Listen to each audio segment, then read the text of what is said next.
इस्तीफा देने वाले 3 निर्दलीय विधायक अब विधानसभा के बाहर धरने पर बैठ गए हैं। तीनों नेताओं का कहना है कि हमने स्वेच्छा से इस्तीफा दिया और कई दफा मेल वगैरह करके अध्यक्ष को बताया, लेकिन बावजूद इसके हमें नोटिस देकर जवाब मांगा जा रहा है। उन्होंने विधानसभा अध्यक्ष पर अपने पद का दुरुपयोग करने के आरोप भी जड़े हैं। याद रहे कि 6 बागियों के निष्कासन के बाद 3 निर्दलियों ने अपना इस्तीफा 22 मार्च को सौंपा था। कई दिन हो चुके, लेकिन इनका इस्तीफा अभी तक स्वीकार नहीं किया गया। उसके बाद कांग्रेस नेताओं के लिखित शिकायत का हवाला देकर इन्हें सचिव की ओर से नोटिस देकर जवाब मांगा गया, जिसका ये नेता विरोध भी कर रहे हैं। सुने क्या कह रहे हैं नेता। तो हम ये बताना चाहते हैं कि हमने अपनी स्वेच्छा से इस्तीफा दिया है। हम पर किसी का दबाव नहीं था और ना ही हमें कोई ल्यूर किया गया। तो ऐसे ऐसे जो आरोप लगाए जा रहे हैं हमारे पर, तो जो कि ये बिल्कुल गलत है। स्पीकर एक कॉन्स्टिट्यूशनल पोस्ट है और स्पीकर जो है आप किसी के दबाव में आकर के अगर ऐसी नोटिस इश्यू करता है तो वो एक किस्म से लोकतंत्र की हत्या है। और बार बार आग्रह करने के बाद भी जो है, बार बार ईमेल करने के बाद, बार बार उनको रिपीटेड रिमाइंडर देने के बाद भी स्पीकर साहब ने कोई इस पर कार्रवाई नहीं की और उसके अवेज में एक हमें नोटिस निकाल दिया कि आप एक्सप्लेनेशन दो कि आपने इस्तीफा क्यों दिया। हम इंडिपेंडेंट है, हम किसी पार्टी से बंधे हुए थोड़ी है। हमने जब इलेक्शन लड़ा था तो आपने अपना पार्टी का कैंडिडेट दिया था, हम उनको हरा करके आए हुए यहाँ पर। अगर इंडिपेंडेंट पार्टी के होते तो आप उससे एक्सप्लेनेशन मांग सकते हैं। आप एक इंडिपेंडेंट से आप कैसे एक्सप्लेनेशन मांग सकते हैं, आप बताएं मुझे। अगर कोई इंडिपेंडेंट एमएलए जीत करके आया है, उससे एक्सप्लेनेशन मांगने का कोई आवश्यकता नहीं है। स्ट्रेट फॉरवर्ड जब हमने अपना इस्तीफा दे दिया तो उनको मंजूर करके इलेक्शन कराने चाहिए। अब ये इलेक्शन से क्यों डर रहे हैं, क्या कारण है कि इस्तीफा मंजूर नहीं कर रहे हैं, ये इसी के विरोध में आज हम यहाँ बैठे हैं कि ये लोकतंत्र की हत्या ना करें, तुरंत हमारा इस्तीफा जो है मंजूर करें और पब्लिक मैंडेट लिया जाए, इलेक्शन किया जाए तीनों कॉन्स्टिट्यूंसी में। दूध का दूध, पानी का पानी सामने आ जाएगा। होशियार जी ये कह रहे हैं कि आपको जो है 5 साल के लिए चुन के भेजा गया था, ऐसी क्या नौबत आई कि 1.5 साल में इस्तीफा देना पड़ा आपको? पिछले 14 महीने में क्या हालात हुई हमारे, कितनी हमारे को जो बेइज्जती हुई हमारी, कितने हमारे मान सम्मान को जो है ठेस पहुंची है। ये ठेस मुझे नहीं पहुंची है, मेरे लोगों को पहुंची है, मेरी जनता को पहुंची है। हम अपॉइंटमेंट मांगते रहे, हमें 14 महीने अपॉइंटमेंट नहीं मिली। जो अनाउंसमेंट की, एक अनाउंसमेंट पूरी नहीं हुई। ऐसे तो कई वारदातें जो हम आपको बता सकते हैं। मेडिकल फाइलें क्लियर नहीं हुई। कोई 1 लाख रुपया मांगने जाते तो बोलते हमारे पास पैसा नहीं है, हमारी स्थिति ठीक नहीं है। अपने एमएलए को वो देते रहे जो पार्टी के, जबकि हम 3 इंडिपेंडेंट, हमें हमारा कोई कार्य नहीं हुआ। हमारे ऊपर लोगों को बिठा दिया गया जिनके बोलने पे कार्य होते हैं, जो अनकॉन्स्टिट्यूशनल था। तो ये सारी चीजें देखने के बाद मजबूर होकर के हमने हाथ जोड़ दिए कि हमें इस सरकार के साथ इस पोस्ट पे बैठने का कोई अधिकार नहीं है यदि हम अपने जनता का कार्य ना करें। 3.5 साल बचे हैं। जब हम अपनी जनता के पास जाएंगे, जनता पूछेगी कि आपने क्या कार्य किए, हम क्या जवाब देंगे जनता को?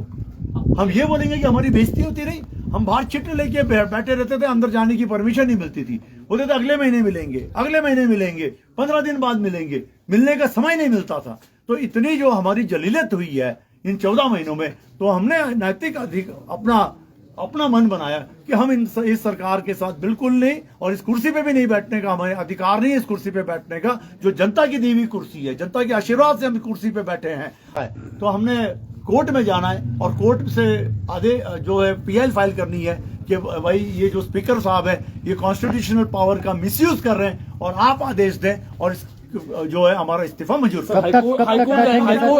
हाईकोर्ट जाएंगे या सुप्रीम कोर्ट जाएंगे? कब जाएंगे सर? कितने दिन? तुरंत जाएंगे, तुरंत जाएंगे। धरना कब तक है सर? जारी किया है आपको, उसमें कुछ टाइम मांगा है उन्होंने? टाइम दिया हुआ आपको? क्या किया है? 10 तारीख का टाइम दिया है और उस नोटिस को मैं थोड़ा सा कुछ शब्दों में पढ़ करके सुनाऊंगा, ज्यादा नहीं, आपको उसी से सामने साफ बातें आपके सामने आ जाएगी कि 22 तारीख को हमने इस्तीफा दिया और 3 इंडिपेंडेंटों ने जो कांग्रेस को सपोर्ट दिया था उनको बीजेपी ने ल्यूर किया इलीगल तरीके से, थ्रेट से, फोर्स से और पूरे दबाव से। उन्होंने राज्यसभा में जो है जो वोटिंग जो है वो पार्टी के निर्णय के विरुद्ध कराई।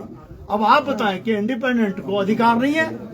आज एक राज्यसभा का कैंडिडेट जो है बाहर रहा है, एक लोकल है, तो हमने अपने अंतरात्मा से लोकल व्यक्ति को हमने वोट दिया और हमारा अधिकार है, वो हमारा अधिकार है। सिर्फ उस बात से जो है सरकार नाराज होती है और आशीष भाई के ऊपर एफआईआर लॉन्च करती है, के ठाकुर के भाई और बेटे के ऊपर एफआईआर लॉन्च होती है, इनके कारोबार बंद हो जाते हैं, इनके घरों में पुलिस पहुंच जाती है और अधिकारी पहुंच जाते हैं। तो ये इस पूरे जो है कॉन्स्टिट्यूशन का, पूरे डेमोक्रेटिक का, पूरे लोकतंत्र का जो है गला घुटा गया।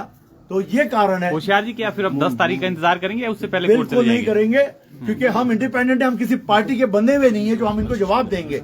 हम क्यों इनको जवाब दें, हम तो इनके पार्टी के थोड़ी बंधे हुए, हम अपनी स्वेच्छा से हमने इस्तीफा दिया है। और स्पीकर साहब को ये जो है नोटिस निकालने से पहले सोचना चाहिए था कि ये इंडिपेंडेंट है, किसी उनकी पार्टी के सदस्य नहीं है हम।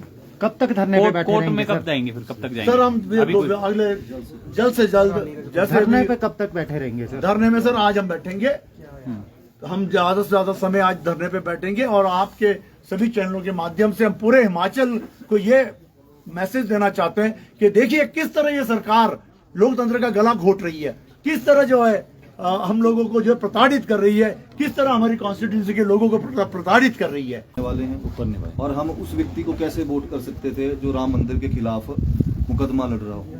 तो ये मुझे लगता, अगर मैं अपनी फील्ड में जाके भी लोगों से पूछूंगा कि भाई आप बताइए कि मैं किसको, क्योंकि मैं अगर वोट कर रहा हूँ तो मुझे कंस्टिट्यूएंसी में जो मेरे लोग हैं उन्होंने चुन के भेजा है यहाँ पे, और उनकी भावनाओं को देखते हुए मैंने मत जो डाला, हम तीनों ने जो वोट डाला वो डाला हाशिम महाजन जी को, जो कि हिमाचल के हैं और वहाँ पे राज्यसभा में चुन के जीते, और चुन के भी इस तरह से जीते, आप भली भांति जानते हैं, 34-34 हुए। और जब पर्ची डली तो हाशिम महाजन जी जीते। ये प्रत्यक्ष रूप से ईश्वर ने अपनी उपस्थिति दर्ज की और हमें भी उससे हौसला मिला कि जो हमने निर्णय लिया है भगवान हमारे साथ है। दूसरी बात, जब ये सारा प्रकरण हुआ उसके बाद मुख्यमंत्री जी ने झूठे मुकदमे दर्ज करना शुरू कर दिए। जो मेरे परिवार का कारोबार है, चाहे कंस्ट्रक्शन कंपनीज हैं, उनको वहां पे कार्य जो हैं रुके हुए हैं, मतलब जो कार्य चले हुए थे उनको बंद कर दिया। जो भी मतलब जितना भी प्रताड़ित कर सकते हैं वो हमारे परिवारों को और हमें किया गया।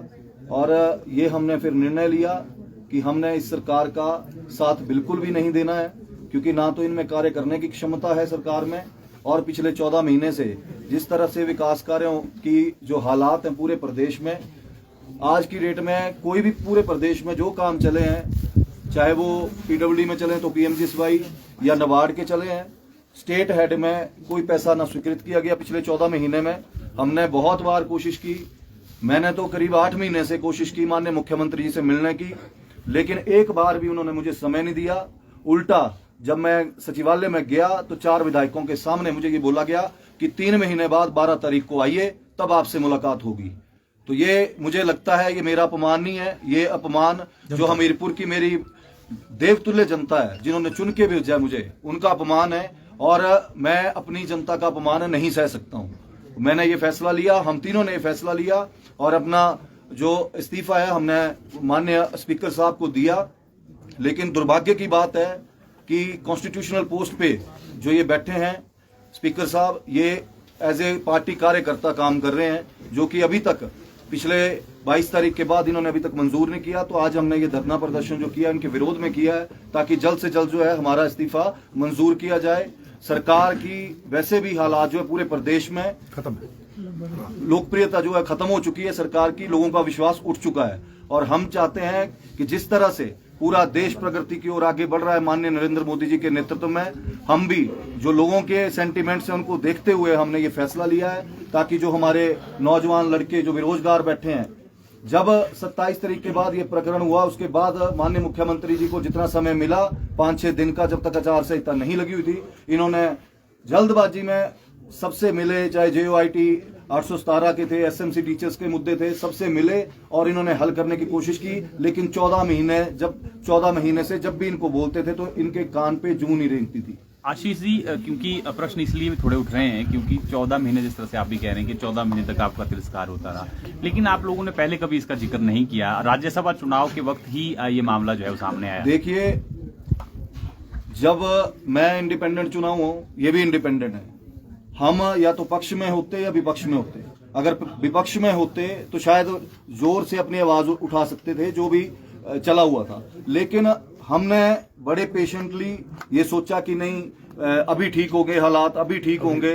हमने बहुत कोशिश की, बहुत इंतजार किया। और आप खुद सोचिए कि जब माननीय मुख्यमंत्री जी बोलते हैं मैं गरीब आम परिवार से हूं, हम लोग भी आम परिवारों से उठे हुए हैं, हमारे भी कोई लेगेसी नहीं है पीछे, अब खुद के दम पे आए हैं, लोगों के आशीर्वाद से, महादेव की कृपा से यहाँ तक पहुंचे हैं।